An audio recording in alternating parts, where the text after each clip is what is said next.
Book 8, Part 2, the Shurangama Sutra, Kinh Lăng Nghiêm.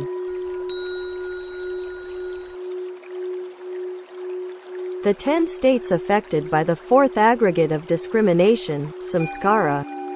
Ananda, in his cultivation of samadhi, when the third aggregate of conception ends, the practicer will be free from the usual delusive thinking and will achieve the still and bright state of mind which is like the clear sky and is always the same, whether waking or sleeping, and devoid of the shadows of coarse sense data.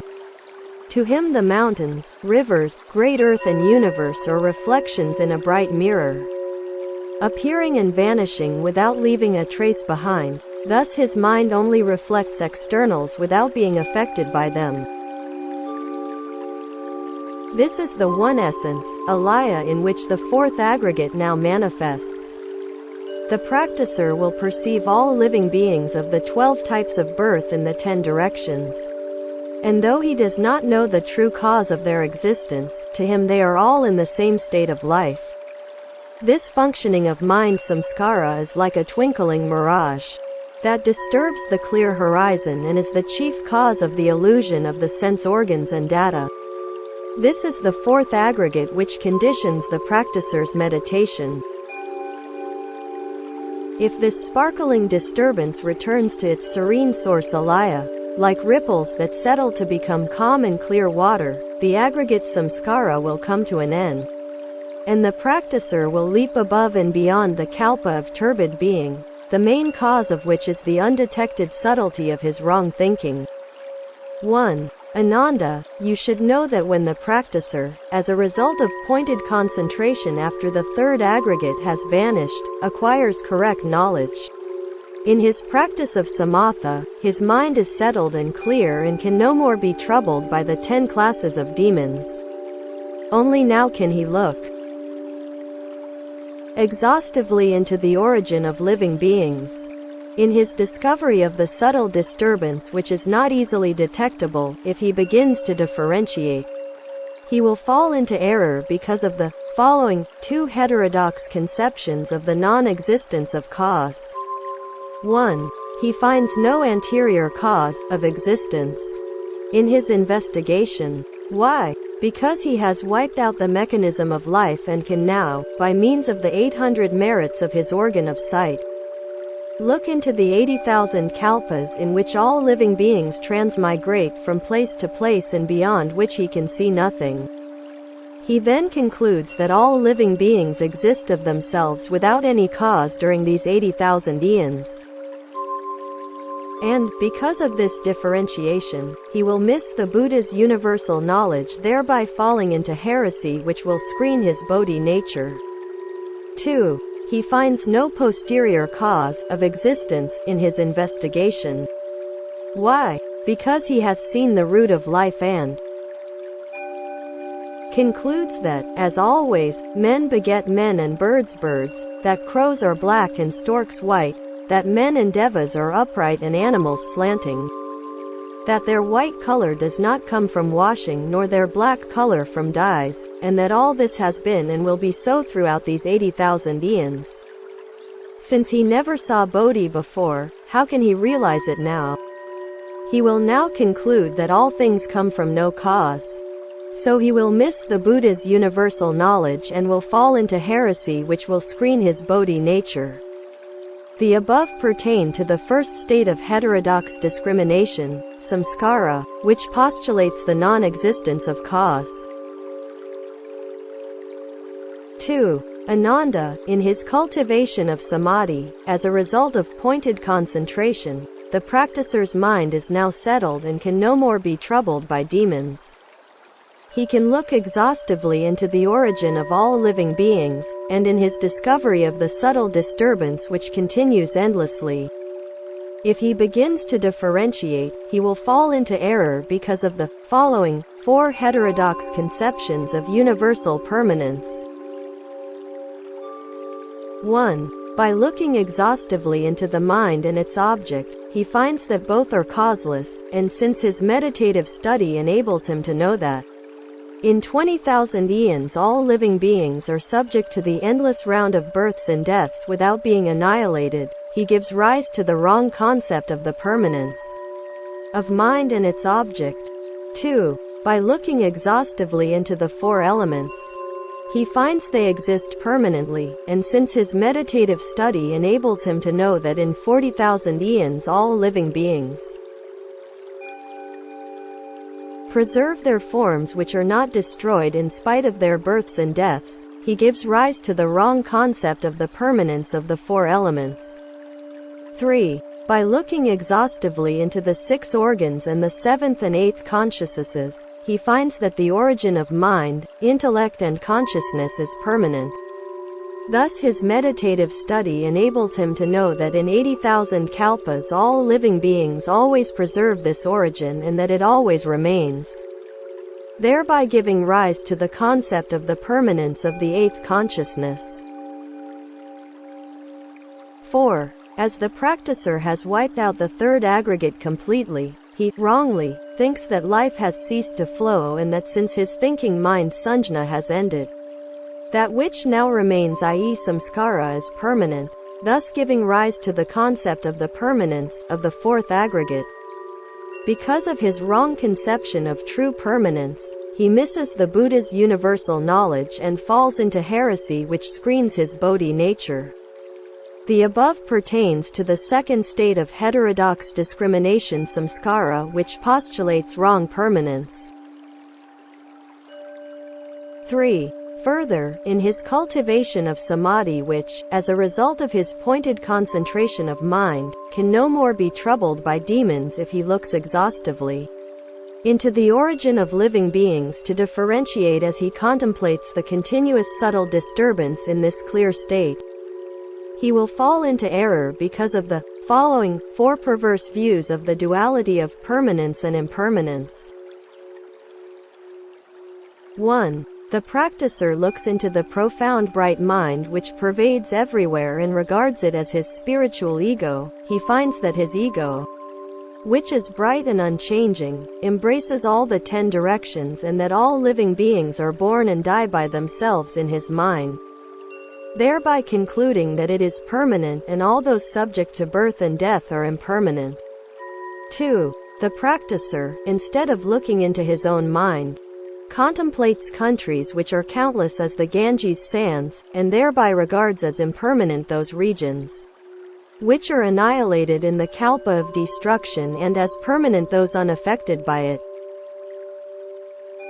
3. The practicer looks into his mind which, to him, is subtle and mysterious like molecules which penetrate everywhere and whose nature is unchanged, and can subject his body to birth and death simultaneously in every flash of thought. He regards that which does not decay as his permanent ego, and that which is subject to birth and death and flows from his ego as impermanent.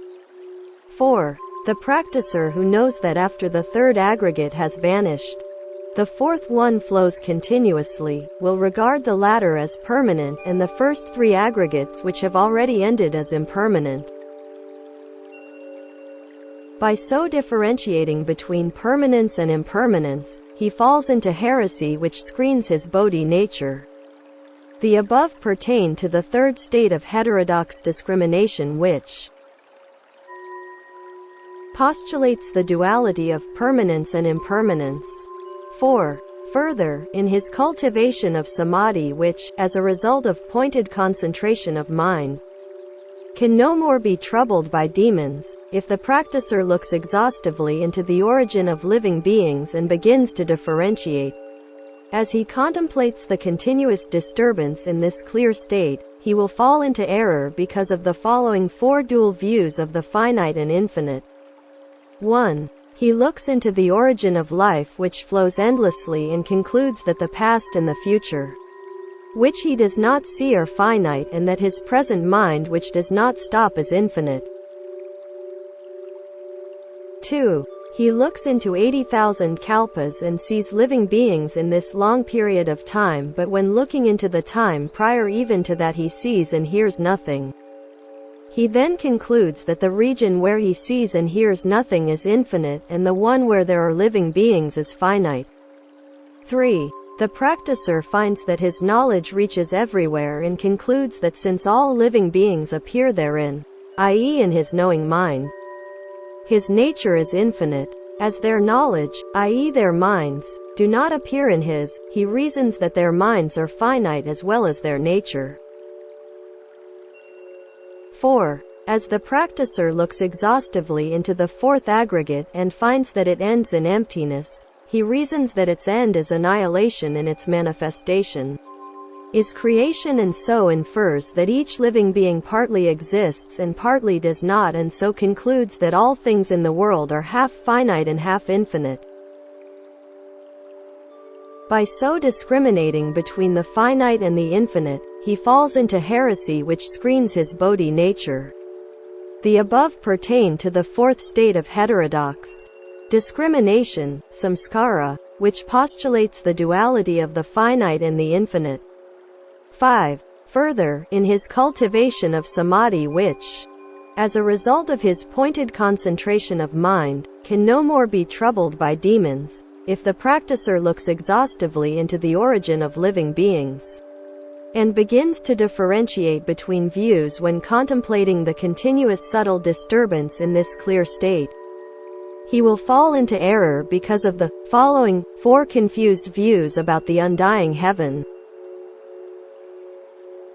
As he investigates the origin of transformation, he may call changing that which varies, unchanging that which continues, born that which is visible, annihilated that which is no more seen, increasing that which preserves its nature in the process of transformation, decreasing that whose nature is interrupted in the changing process, existing that which is created and non-existent that which disappears. This is the result of his differentiation of the 8 states, seen as he contemplates the manifestations of the fourth aggregate.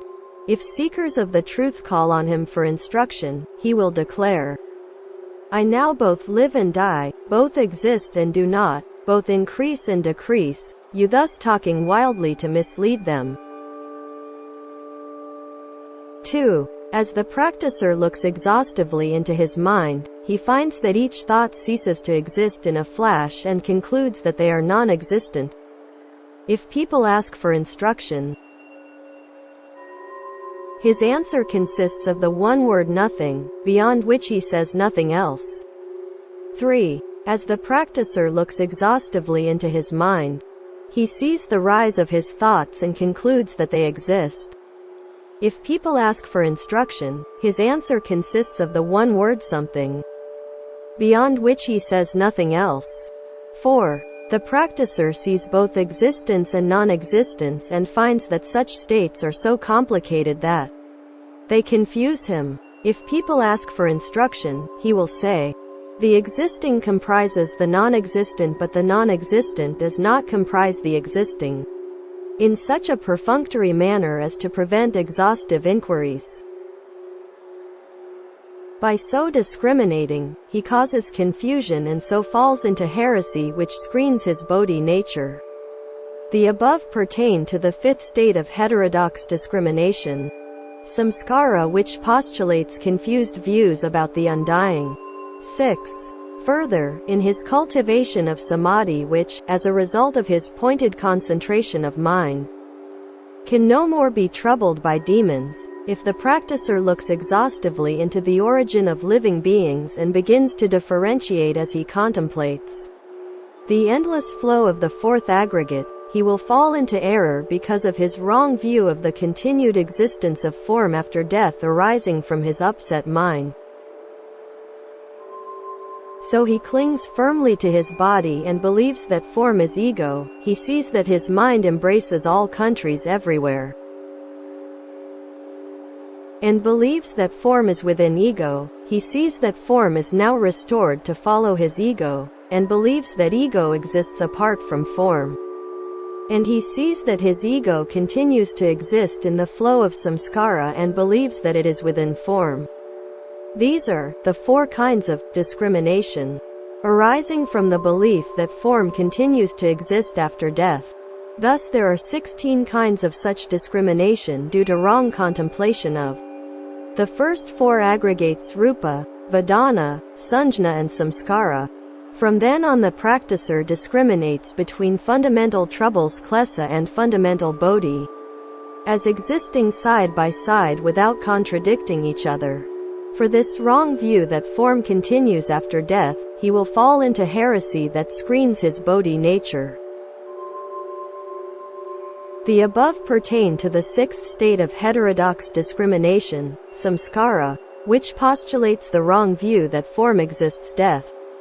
7. Further, in his cultivation of samadhi which, as a result of his pointed concentration of mind, can no more be troubled by demons, if the practicer looks into the origin of living beings and begins to differentiate as he contemplates the 4th aggregate, samskara, which will vanish in the same way the first 3, rupa, vedana and sanjna, did before, he will fall into error because of his wrong view of the non-existence of form after death arising from his upset mind.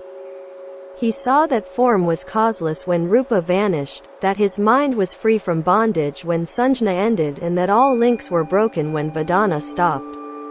He now concludes that once the aggregates are no more, life deprived of vedana and sanjna is like grass and plants. Even rupa does not exist in life. How can there be form after death? So his investigation reveals the non-existence of form after death with the ensuing eightfold absence of form. Hence his belief that nirvana has neither cause nor effect and that all things are void, have only empty names and are fundamentally subject to annihilation. For this wrong view of annihilation after death, he falls into heresy that screens his bodhi nature. This is the 7th state of heterodox discrimination, samskara, which postulates the wrong view of annihilation ukadadarsana. 8. Further, in his cultivation of samadhi which, as a result of his pointed concentration of mind, can no more be troubled by demons, if the practicer looks into the origin of living beings and begins to differentiate as he contemplates the 4th aggregate which now manifests whereas rupa, vedana and sanjna have vanished, he will fall into error because of the wrong dual view of existence and non-existence which is self-contradictory and which implies the negation of both after death. Thus rupa, vedana and sanjna, previously seen to exist now do not. If samskara which now manifests is likewise not to exist it is, in fact, not non-existent. If these 4 aggregates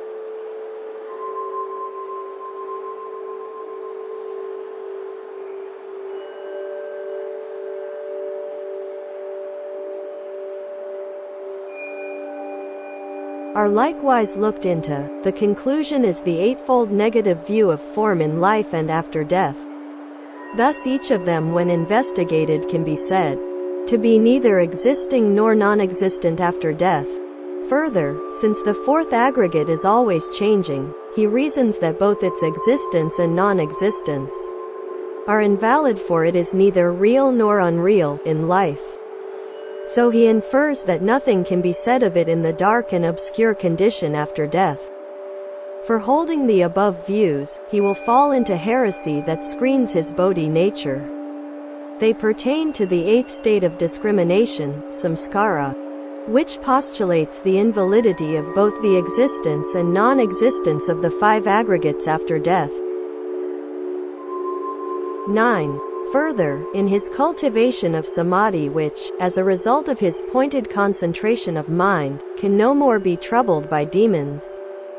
If the practicer looks into the origin of living beings to differentiate as he contemplates the 4th aggregate which is subject to annihilation after its rise, and fall in every flash of thought, he will fall into error because of his wrong conception of either one of the 7 states where body, desire, suffering, joy, and indifference are destroyed and where nothing exists after their annihilation which is final.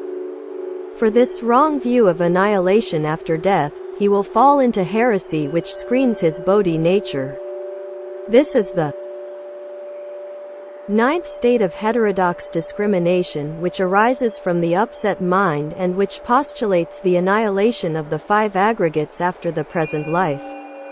10. Further, in his cultivation of samadhi which, as a result of his pointed concentration of mind, can be no more troubled by demons. If the practicer looks into the origin of living beings and begins to differentiate as he contemplates the fourth aggregate which will recur after its annihilation after death, he will fall into error because of his misconception of the five false conditions of nirvana. In his contemplation of the condition of perfect clearness which now manifests, he is tempted to transmute into nirvana either a, the heaven of desire, because of his delight in that condition, b, the first dhyana heaven because it is free from trouble and anxiety, c, the second dhyana heaven because it is free from suffering, d, the third dhyana heaven because it is full of joy, or e, the fourth dhyana heaven which is free from both suffering and joy and is beyond birth and death in samsara.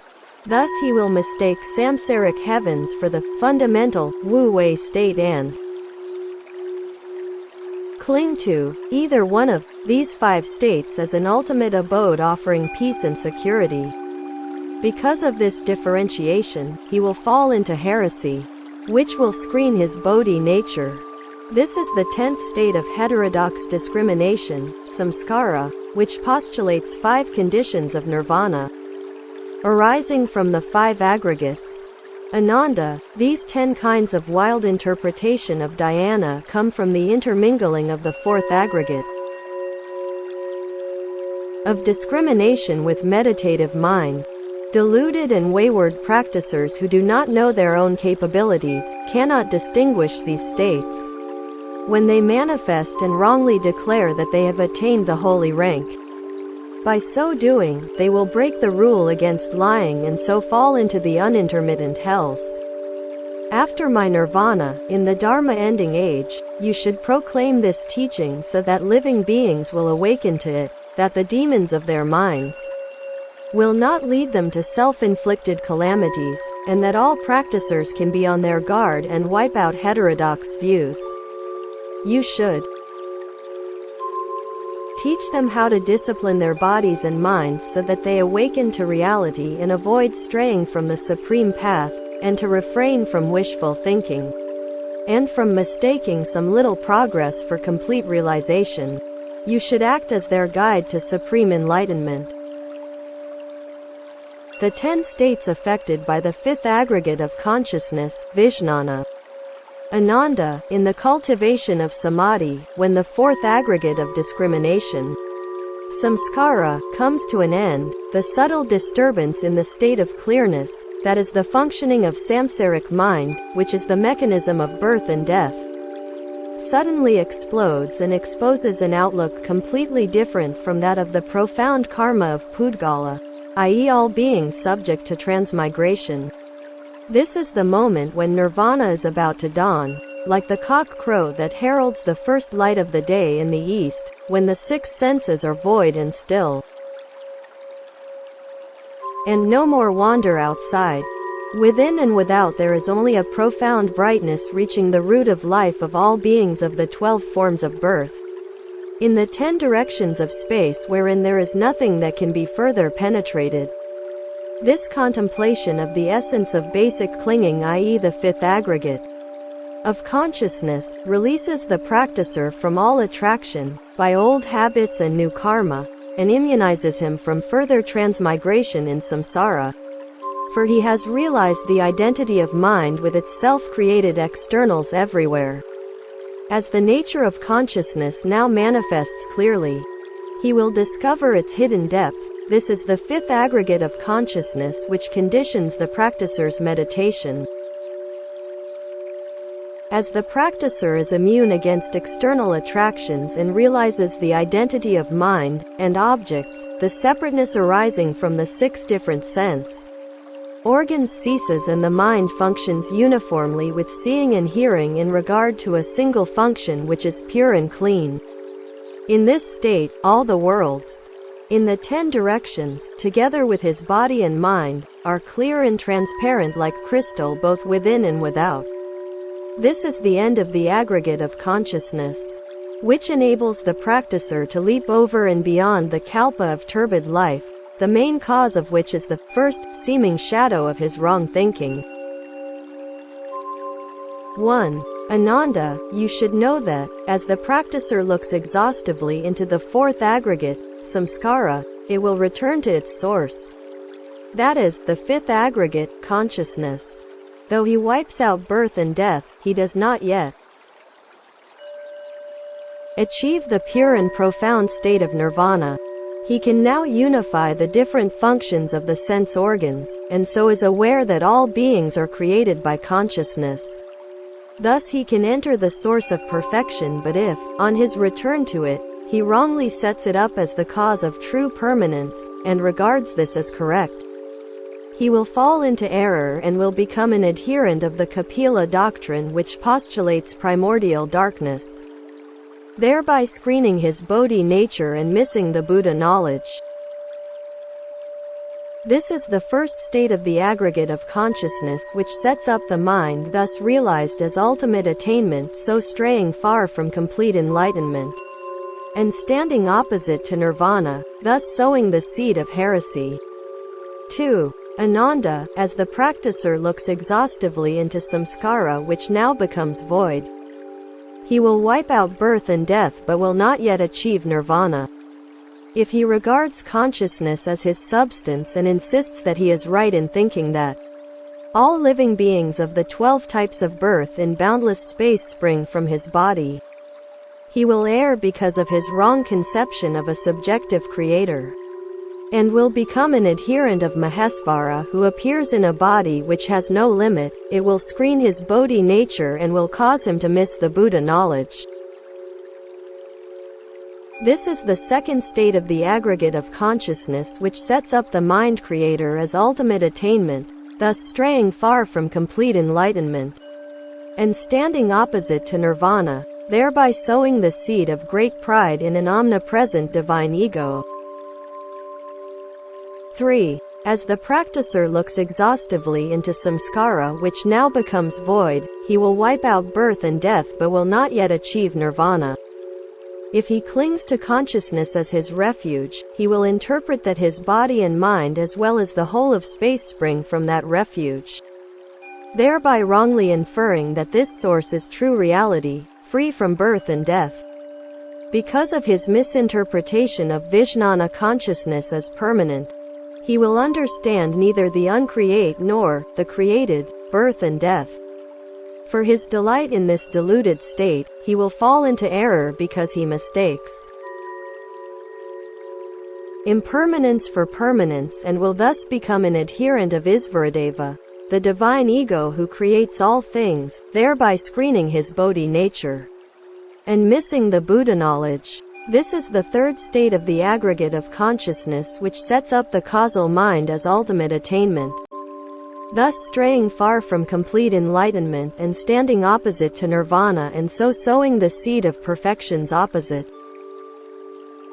4. As the practicer looks exhaustively into samskara which becomes void, he will wipe out birth and death but will not yet achieve nirvana. If he clings to his knowledge of his all-embracing consciousness, alaya, and so sets up his own interpretation that all grass and plants are sentient, and do not differ from men, and that after death men will become grass and plants, if he delights in such misconception, he will fall into error because of wrong knowing and will become an adherent of the doctrine of Vasistha and Sani, thus screening his Bodhi nature and missing the Buddha knowledge. This is the fourth state of the aggregate of consciousness, which sets up the knowing mind as ultimate attainment, thus straying far from complete enlightenment and standing opposite to nirvana, thereby sowing the seed of inverted knowing. 5. As the practicer looks exhaustively into samskara which now ends, he wipes out birth and death, but does not yet achieve nirvana. If he awakens to the uniformity of the 6 sense organs, As he contemplates the original transformation of the four elements, he may be tempted to worship the brightness of fire, the purity of water, the freedom of wind, and the creativeness of earth. He will regard them as fundamental causes of creation and as permanent reality, thereby falling into error because of his wrong view of creation. He will follow the teaching of Kasyapa and other Brahmins and will, in his quest of immortality, offer his body and mind to serve and worship fire and water, thereby screening his Bodhi nature and missing the Buddha knowledge. This is the fifth state of the aggregate of consciousness, which postulates the worship of the elements, thus throwing away the mind to pursue its objects, and wrongly seeking the causes of fruition. He will thus stray far from complete enlightenment and will stand opposite to nirvana, thereby sowing the seed of inverted transformation. 6. As the practicer looks exhaustively into samskara which now ends, he wipes out birth and death but does not yet achieve nirvana. In this stage of bright and empty consciousness, he may be tempted to believe that voidness destroys all things and will cling to annihilation as his last refuge. He will fall into error because he clings to nothingness and so will think that devas without thought are void, thereby screening his Bodhi nature and missing the Buddha knowledge. This is the sixth state of the aggregate of consciousness, which is completely void and mindless, leading to empty fruition. The practicer will stray far from complete enlightenment and will stand opposite to nirvana, thereby sowing the seed of annihilation. 7. As the practicer looks exhaustively into samskara which now ends, he wipes out birth and death but does not yet achieve nirvana. In this continued state of consciousness, he may be tempted by its seeming permanence to try and make his own body deathless and free it from mortality. Such misconception will cause him to fall into error because of his wrong desire and to follow the teaching of Asita RC, who postulates longevity, thereby screening his Bodhi nature and missing the Buddha knowledge. This is the seventh state of the aggregate of consciousness, which clings to long life and sets up the false cause of preservation in the search for permanent fruition. The practicer will thus stray far from complete enlightenment and will stand opposite to nirvana, thereby sowing the seed of false prolongation of life. 8. As the practicer looks exhaustively into samskara which now ends, he wipes out birth and death but does not yet realize nirvana. In his contemplation of the aggregate of consciousness, from which springs life, he may be apprehensive that its end will cause the total annihilation of the worldly. He will, by means of the power of transformation, of alaya, sit in a lotus palace and exhibit the 7 treasures and beautiful girls to give rein to his mind. He will thus fall into error because of his indulgence in falsehood and will follow the heavenly demon, thereby screening his Bodhi nature and missing the Buddha knowledge. This is the 8th state of the aggregate of consciousness, which gives rise to the cause of worldly fruition. The practicer will thus stray far from complete enlightenment by standing opposite to nirvana, thereby sowing the seed of heavenly demons. 9. Further, as the practicer looks exhaustively into samskara which now ends, he wipes out birth and death but does not yet achieve nirvana. As he contemplates his bright consciousness, if he begins to differentiate between its fine and coarse characteristics, thus implying the duality of reality and falsehood in his search for the truth, he will stray from the pure and clean path. He will look into suffering, the cutting of its cause, its destruction, and the way thereto, and will stop at its annihilation without striving to advance further. By so doing, he will follow those whose minds are fixed on the Sravaka stage, those devas of the 4 dhyana heavens, and those who refuse to hear further about the Dharma, and so develop self-conceit, thereby screening his Bodhi nature and missing the Buddha knowledge.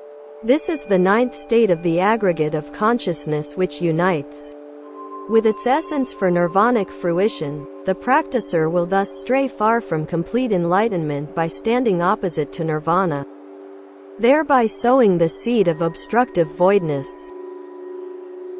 10. Further, as the practicer looks exhaustively into samskara which now ends, he is free from birth and death but does not yet achieve nirvana.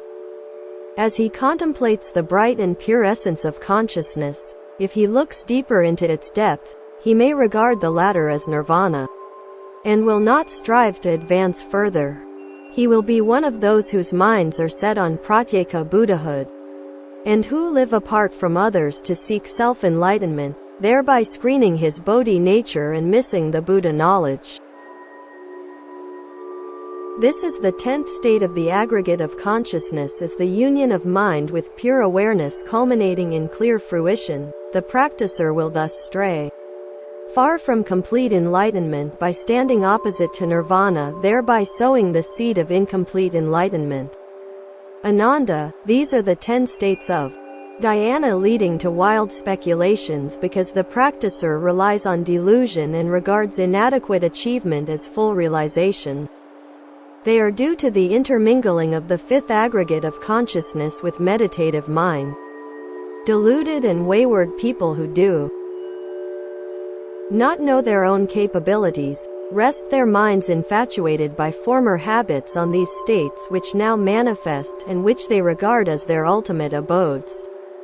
They will wrongly declare that they have realized supreme bodhi and will thus break the rule against lying, thereby forming the evil karma of heretics and evil demons which will send them down to the unintermittent hells.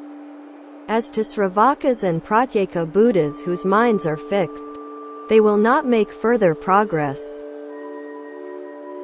After my nirvana, in the Dharma ending age, you should all proclaim this teaching so that living beings will awaken to it, that the demons of their false perception cannot cause them self-inflicted calamities, and that all practicers can be on their guard and wipe out heterodox views. You should teach them how to discipline their bodies and minds so that they achieve the Buddha knowledge by not going the wrong way from the start of their practice. This Dharma door was followed in past eons countless as the Gangasands by Tathagatas numberless as dust, who thereby opened their minds and won the supreme Tao. If the aggregate of consciousness comes to an end, all your sense organs will intermingle for uniform functioning and you will enter the indestructible state of dry wisdom in which your enlightened essence of mind will manifest, like pure crystal with the precious moon within. You will then leap over the 10 stages, each of Bodhisattva faith, the 10 stages each of a Bodhisattva's wisdom, activities and dedication, the 4 stages of intensified efforts, the 10 indestructible Bodhisattva positions, Dasapum, and the state of universal enlightenment. To enter the Tathagata's majestic ocean of wonderful enlightenment, thus perfecting Bodhi to return to where nothing can be won. The above are very fine states of Mara discerned by past Buddhas while abiding in the condition of Vipassana when they practiced Samatha. If you know beforehand these Mara states, you will be able to rub off the dust of your mind and will avoid wrong views, the demons of the 5 aggregates will vanish. The heavenly demons will be crushed, the powerful ghosts and spirits will take fright and run away, the spirits of the rivers and hills will not come to trouble you. Until you achieve Bodhi, you will thus begin your practice from inferior states of mind, and then progress toward great nirvana with a mind free from delusion and perplexity. The falsehood of the 5 aggregates. After hearing the Buddha's instruction, Ananda rose from his seat and prostrated himself with his head at his feet. Since he had received the teaching which he could now remember well, he said, as the Buddha has said, the 5 kinds of falsehood arising from the 5 aggregates are due to the thinking mind, but we have not heard your explanation in detail. Further, should the 5 aggregates be wiped out simultaneously, or separately one after another? What are their boundaries? Will you be compassionate enough to teach us so that everyone here can cleanse his mind? and be the future guiding eye for living beings in the Dharma ending age? The Buddha said, Ananda, pure reality is profound enlightenment, and basic enlightenment is perfect and pure, containing neither birth and death, nor any impurities nor even voidness, all of which spring from false thinking. From the profound enlightened true essence of basic enlightenment arises the illusion of a material universe, in the same way that Yajnadatta deceived himself into believing in the image of his head. Fundamentally, falsehood has no cause, but false thinking sets it up, and deluded people, further, mistake it for being the self as such. Even voidness is but an illusion, how much more so are cause and the self as such, which are the product of discrimination arising in the false mind of living beings. Nanda, if you know where falsehood arises, you can speak of cause, but if fundamentally there is no falsehood, how can you speak of cause? Still less can you speak of the self as such. Therefore, the Tathagata reveals to you that the basic cause of the five aggregates is false thinking. Falseness of the first aggregate of form, rupa. Your body owes its existence first to your parents' thought of giving birth, but had you not thought of being born, there would have been no chance for your incarnation in their thought. As I said earlier, when you think of vinegar, your mouth waters. And when you think of scaling a high cliff, you feel distress in the soles of your feet. But there is neither vinegar nor cliff, and if your body is not of the same illusory nature as falsehood, how can water come to your mouth when you think of vinegar? Therefore, you should know that your physical body, rupakaya, is the first state of congelation of your false thinking. Falseness of the second aggregate of receptiveness, vedana. We have spoken of the thought of scaling a cliff, which can cause your body to feel distress. This is the aggregate of receptiveness affecting your physical body, which is thus moved by favorable or adverse feelings. This is the second state of empty reflection of your false thinking. Falseness of the third aggregate of conception, sanjna. Your thought can make your body move, but if both are not akin, how can body obey thought's order to act? Therefore, when mind stirs, body obeys, and both act in perfect unison. When you are awake, your thinking mind works, but when you sleep, dreams take the place of thoughts. Therefore, you should know that your thoughts stir your false feelings. This is the third state of pervasiveness of your false thinking. Falseness of the fourth aggregate of discrimination, samskara. Transformation never stops and changes imperceptibly every instant, as shown by the growth of hair and nails, and the loss of vitality in old age is revealed by the wrinkles on one's face. This change occurs day and night, but we do not notice it. Nanda, if this is not you, why does your body change? On the other hand, if it is you, why do you not notice the change? Therefore, you should know that every discrimination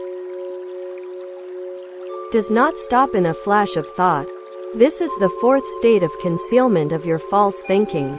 Falseness of the fifth aggregate of consciousness, vijnana. If your pure, bright, profound and subtle consciousness is permanent, why is it conditioned by and does not go beyond your body's seeing, hearing, feeling and knowing? If it is the real, it should not allow itself to be affected by your false habits.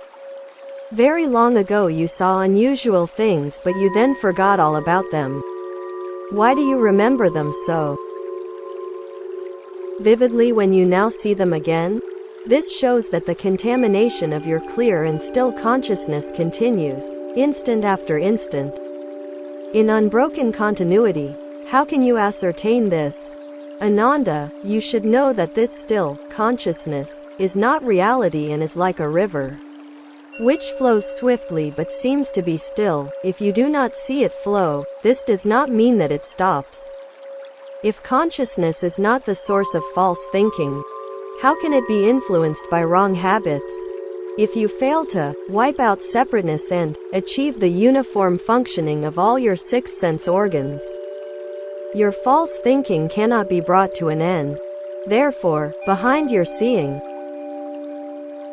hearing, feeling and knowing, there is chain of subtle worldly habits, and within your still consciousness there is something which seems not to but does exist, and which is the fifth subtle state of your false thinking.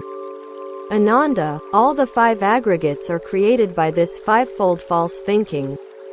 As to their boundaries about which you wish to know, form and voidness are the boundaries of the aggregate of rupa, receptiveness and non-receptiveness of vedana, remembrance and forgetfulness of sanjna, rise and fall of samskara, and the return of consciousness to, and its union with, its substance are those of vijnana. The five aggregates arise by piling themselves upon one another. They originate from consciousness, mind, and should be eliminated beginning with form, matter. In principle, they all vanish the moment one is instantaneously awakened, but in practice, they are wiped out gradually due to the force of habit. I have shown you how to untie the 6 knots in a cloth, and all this should have been clear to you. Why do you still ask me about it? You should awaken to the source of false thinking and open your mind, and then teach practicers in the Dharma ending age so that they know its falsehood and reject it, become aware of the existence of nirvana, and so stop hankering after the 3 worlds. Ananda, if a man fills space in the 10 directions with the 7 treasures and then offers them to Buddhas uncountable as dust, with his mind set on serving them faultlessly, what do you think of his merits from such a good cause? Ananda replied, space is boundless and the treasures cannot be counted. Once a man only offered 7 coins to 7 Buddhas, and his merit led to his rebirth as a heavenly ruler of the world. How much more so is the unlimited merit derived from offering treasures that fill Buddha lands in boundless space. The Buddha said, Ananda, the words of Buddhas are not deceitful. If another man, after committing the 4s and 10 sins, parayakas, and after falling into the Avicii hells, can, in a flash, think of teaching this Dharma door to living beings in the Dharma ending age, his evil sins will vanish and his hells of suffering will change into happy places, for his merit surpasses that of the giver of treasures, because the latters cannot be even 100th, 1,000th, 100,000th of the formers. In fact, no comparison can be made between the two. Ananda, if someone reads and practices this sutra, the whole eon will pass long before his merits can be enumerated in full. He who follows and practices my teaching will be free from all the obstructions of Mara and will realize Bodhi. After the Buddha had expounded this sutra, all the monks, nuns, male and female devotees, devas, men, bodhisattvas, sravakas, pratyeka Buddhas, RSIs and newly initiated ghosts and spirits were filled with joy, paid reverence to him and left. May the virtue accrued from this work adorn the Buddha's pure land, repaying 4 kinds of kindness above, and aiding those suffering in the paths below. May those who see and hear of this all bring forth the resolve of Bodhi, and when this retribution body is over, be born together in ultimate bliss.